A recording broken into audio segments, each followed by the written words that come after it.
खुलुमबाय रायजो राजा नोंथांमोन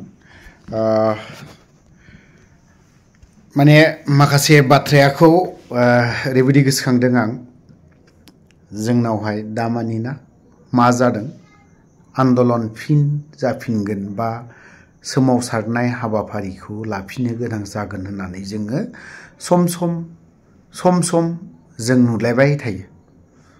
आं सानो बेबायदि सोमावसारनो ओंखारलायनाय मानाय सोरबाया हारसिङै सोरबा दल संगठना हारसिङै सोमावसारनो होनबाबो जाया। सोमावसारनाय हाबाफारिखौ गाबोननो जानुवारिनि 8 थारिखआव लानोसै, जानुवारिनि 1 थारिखआव लानोसै, उमुक मासाव लानोसै बिदि खालामबाबो होनलाबायबाय थाबाबो जाया। सोमावसारनोब्ला मोजाङैनो गोगोमैनो सोमावसारनांगौ जों रायजो राजाफोरखौ लानानै आरो रायजो राजानि जाखिनि दुखु खस्थ' खालामनानै ओंखारनाय रायजो राजाया गावनि खामानिखौ दोनथ'नानै राजा लामायाव होसिख्रावनाय बैफोरखौ जोङो दाम होनांगोन, मैल्य होनांगोन।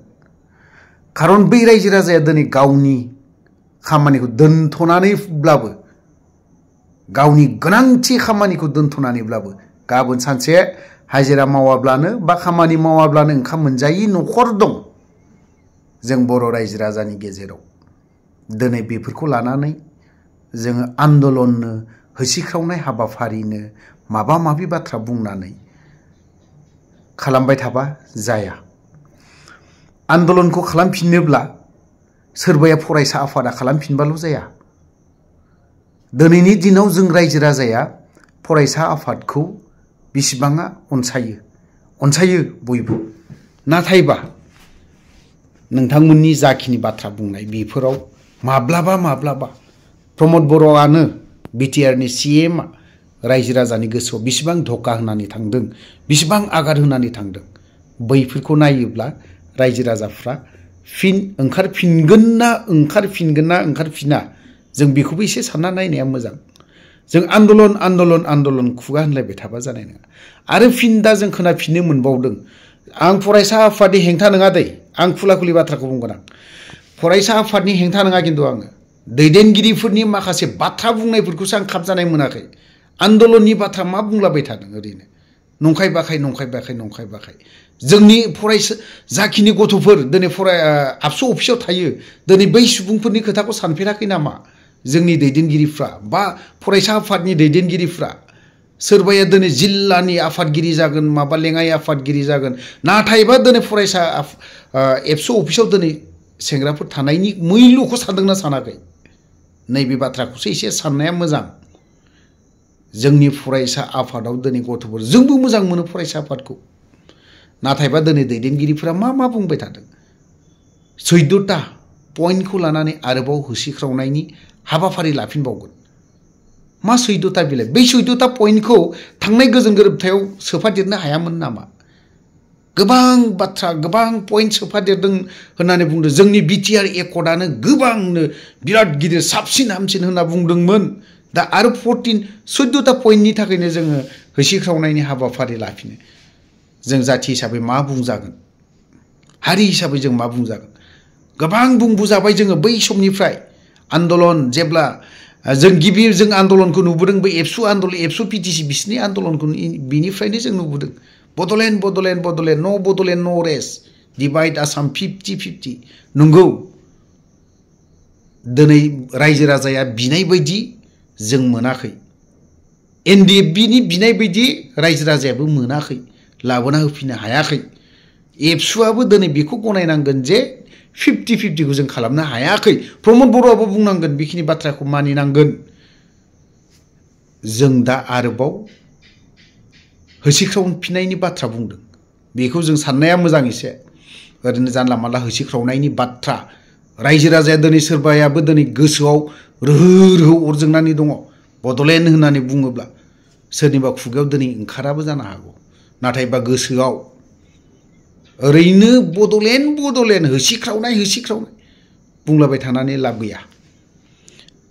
जा मावदों, जाखिनि दङ, हायोब्ला बेखौ मोजां थिग खालामलांनोसो नाजानाया मोजां।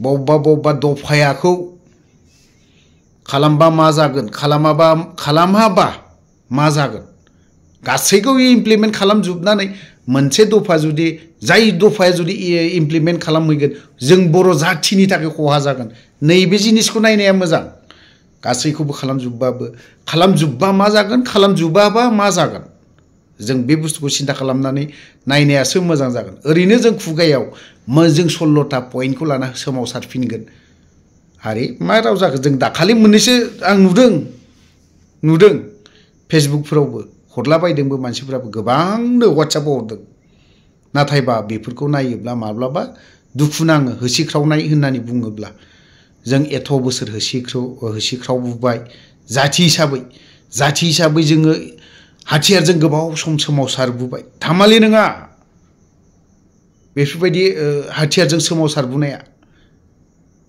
रावबो दिनै बारग'आ ओमफ्राय जेसेबां सोमावसारफिनदों बिसोरो हाथियार लानानै बारग'आ गावबा गावनि पकेटावनो दा लकेसनखौ हरजोबखानानै दोननानै लानाय दङ दा GPS खौ गावनो हरजोबो खारन गावबा गावनि आखायाव एन्ड्रइड मबाइलानो दंजोबो तो गोलाव बाथ्रा बुंबाय सोमावसारनायनि बिथिङाव जों साननो गोनां जादों प्रमद बर'आ बुंदोंमोन सिप जाया मा जाया बेफोर खोथाखौ धामालि खोथा नामा बेफोरो गोरलै खोथा बुङाखै बियो दिनैहाय मोनसे गोजोन गोरोबथा जानानै थांखांबाय ग्रोबनो जाबाय मा जाखो जों बै लाइनखौ नुनो हमना मोनो दिपेन बर'आबो दिनैहाय फरायसा आफादखौ मोनसे गोथार आफादखौ पकेटाव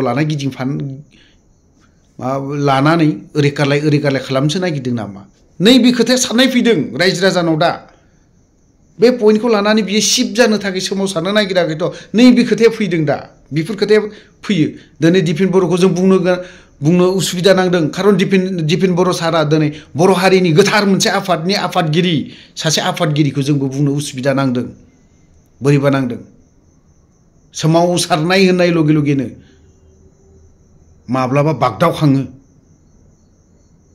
माबायदि सोमावसारनाय बे बागदावखाङो सोरबाया ओरैनो गोरलैयै बागदावा जानो हागौ जोंफोर बागदावखाङो सोमावसारफिननाय होननानै बुङोब्ला फारसेनिफ्राय रोमै जों नुहुरजोबो माबायदि सोमावसारगोन माबायदि खालामगोन बबे मोनसे बिथिंजों सोमावसारगोन जोंनाव दा मोनसेबो सोमावसारनो होसिख्रावनायनि हाबाफारि लानो नागिरदों दा आरोबाव जानुवारिनि 8 थारिखआव माबायदि हाबाफारि बेफोरलाय जों नैबे मोनसेखौ साननाय फैयो दै दिपेन सारा दुखु मोननानै जोंखौ दुखु मोननानै बा माबा मोनसे मोननानै जेबो लाब गैया फरायसा आफादा मोजां रोखोम जुदि थिगनो मतन सावरायोब्ला मानो अपेनलि सावरायनो हाया नैबे बनसुनि आफादगिरिफोरजों साननो हागौ दिनैहाय जों एथ' बोसोर दिनैहाय जों सोमावसारबोबाय नांबोबाय बे मैया दाख्लैनि दल संगठन फिसाजोंलाय मानो सावरायनो बे नङा दिपेन गावखौ बिराद गोजौ खालामना लागोन माब्लाबा खनसेयावनो जलदाब गोग्लैगोन आथिङाव गोग्लैगोन गावनो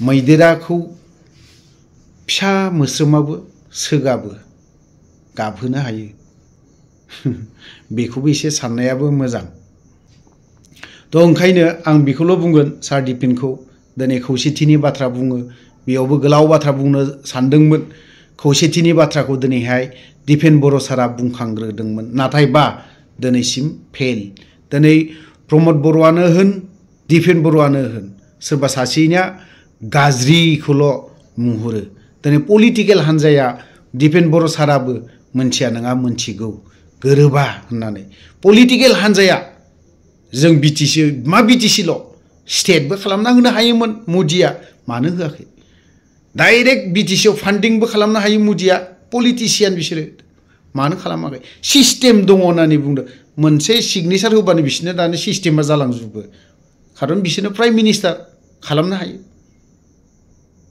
मानो खालामाखै बर' जातिखौ गोजौबो दैखोनो हायो बोख्लायनोबो हायो सोर खालामनो हायो मेनलि पलिटिसियान दिनैनि दिनाव पलिटिसियानफोरा खालामनो हायो तो लोगोफोर गोलाव बाथ्रा बुंबाय फरायसा आफादनि दैदेनगिरि होन फिसा फिसौ अफिस टफिस थानाय मानाय होन बिथांमोना जुदि माबा मोनसे बाथ्रा बुंनाय गोरोन्थि जादोंब्ला बिथांमोना क्षमा बा निमाहा बिनानै आंनि बे गोलाव भिडिअखौ बावनो दोनथ'बाय जय बर' हारिनि